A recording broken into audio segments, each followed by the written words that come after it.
പ്ലൈവുഡിന്റെ design സീലിംഗിലേക്കും ഒരു continue ചെയ്തിട്ടുണ്ട്. സീലിംഗിന് plywood beam ഉപയോഗിച്ചിട്ടുണ്ട്. അതേപോലെ തന്നെ അതിന്റെ ഒരു ബ്യൂട്ടിഫിക്കേഷന് വേണ്ടിയിട്ട് കോഡ് ലൈറ്റ് ആണ് ഉപയോഗിച്ചിട്ടുള്ളത്. ഒരു സിമ്പിൾ ലുക്കാണ്, കണ്ടംപററി ലുക്കാണ്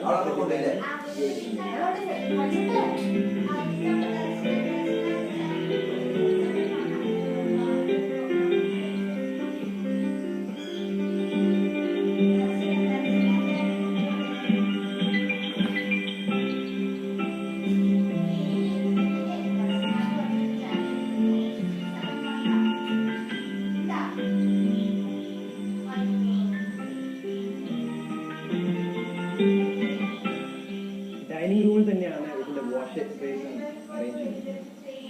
വാഷ് ബേസിനിൽ ചുറ്റുമായിട്ട് ഒരു ക്രോക്കറി ഷെൽഫ് അറേഞ്ച് ചെയ്തിട്ടുണ്ട്.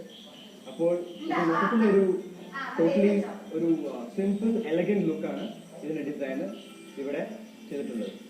അതിന് സപ്പോർട്ട് ചെയ്യാൻ വേണ്ടിയിട്ട് ഒരു സിമ്പിൾ ഡ്രോയിങ്.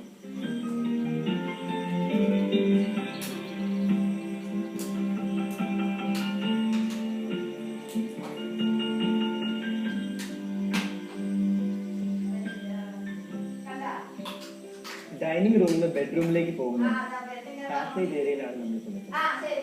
ഇത് ലിവിംഗ് റൂമിന്റെയും ഡൈനിങ് റൂമിന്റെയും ഇടയിൽ കൂടെയാണ് ഈ പാസേജ് റൂം. സൈഡാണ് മാസ്റ്റർ ബെഡ്റൂം. നമുക്ക് മാസ്റ്റർ ബെഡ്റൂം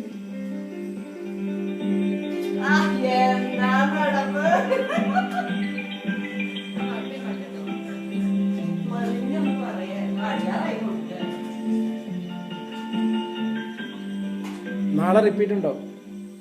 നമ്മൾ ഈ ഫ്ലാറ്റിലെ മാസ്റ്റർ ബെഡ്റൂമിലാണ് ഈ ഫിക്സ് സ്പോട്ടാണ് ഇവിടെ ഉപയോഗിച്ചിട്ടുള്ളത്. അതേപോലെ തന്നെ അതിന്റെ ഹെഡ് സ്പേസ്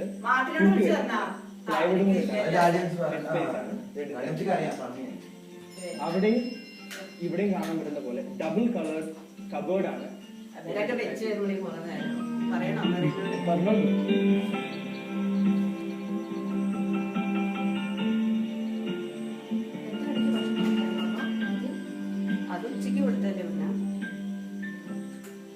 അത് എല്ലാം കൊണ്ട് അങ്ങോട്ട് പോയില്ല.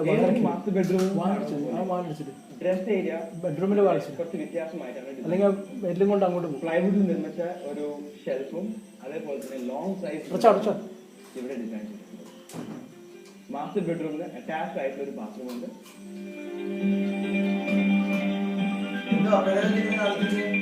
കറണ്ട് ഇല്ല.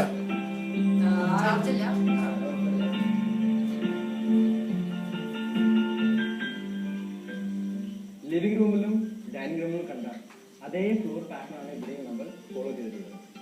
അതേപോലെ തന്നെ ഇതുവരെ കണ്ട ഒരു സിമ്പിൾ പാറ്റേൺ, അധികം പ്രോപ്പർട്ടീസ് ഒന്നും ഉപയോഗിക്കാണ്ട് ഒരു സിമ്പിൾ